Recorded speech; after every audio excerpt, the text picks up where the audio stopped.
e Israel ficou grávido. Grávido de uma promessa. É de Israel que tem que vir o Salvador da humanidade. Por isso que na visão o dragão quer tragar a mulher grávida. E então, quando ela foge para o deserto, ela dará a luz ao menino, e de uma vez por todas o dragão é derrotado. Então este relacionamento se dá no mundo. Vamos sair da introdução para ir para a pregação.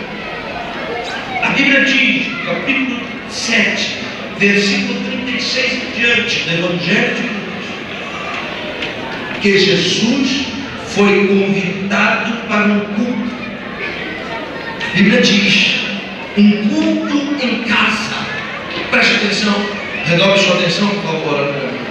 Há 2000 anos atrás, somente 3 lugares eram autorizados para se fazer culto.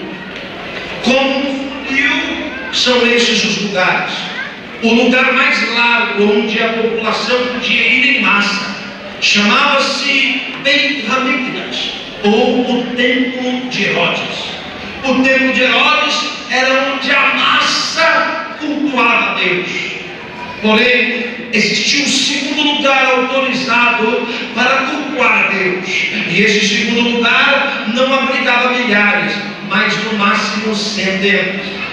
Este lugar era a extensão do templo, como uma congregação da sede. Este lugar chamava-se em língua hebraica Keilah, ou talvez Kahal, ou quem sabe Orel. Ambas palavras é a tradução para a sinagoga. A sinagoga é uma extensão do templo, onde apenas uma centena de pessoas podiam cultuar a Deus. Mas o terceiro lugar autorizado, há 2000 anos atrás, para cultuar a Deus, era dentro de casa.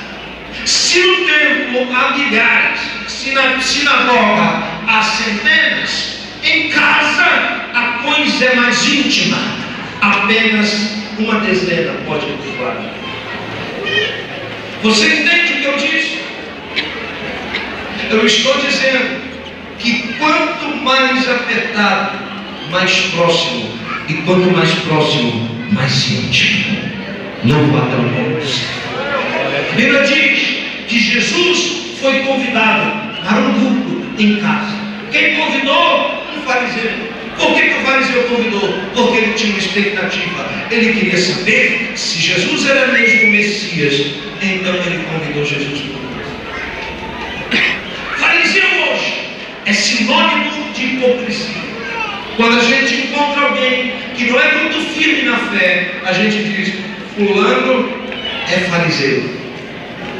Fariseu hoje é sinônimo de alguém que não é firme na fé. Olha bem para mim.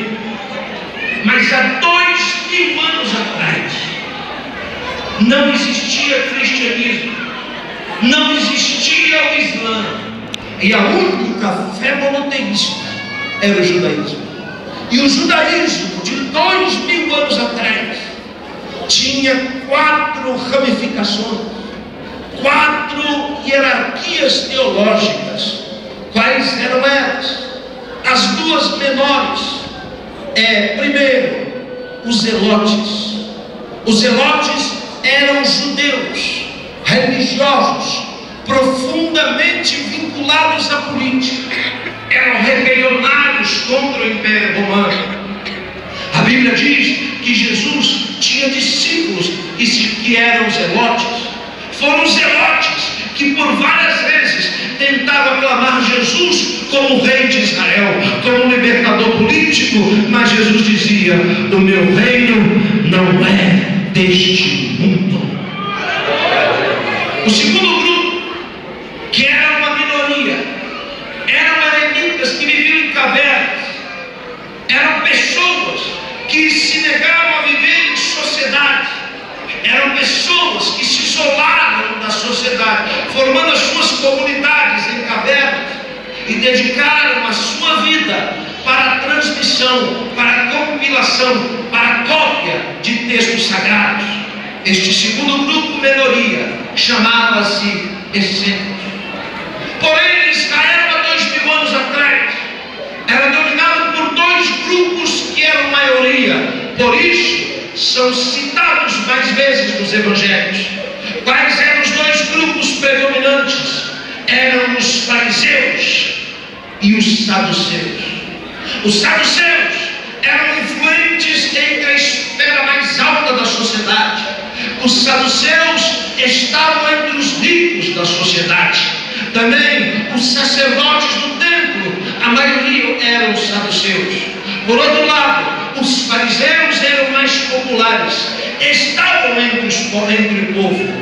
Muito bem, senhoras e senhores, qual era a diferença entre saduceus e fariseus? Era que os saduceus não acreditavam na maioria das coisas que os fariseus acreditavam. Os fariseus acreditavam na existência de anjos e demônios, mas os saduceus diziam que anjos e demônios não existiam. Os fariseus acreditavam, aleluia, no julgamento de toda a humanidade. Os saduceus diziam que nunca o mundo seria julgado. Os fariseus, aleluia, acreditavam na ressurreição dos mortos.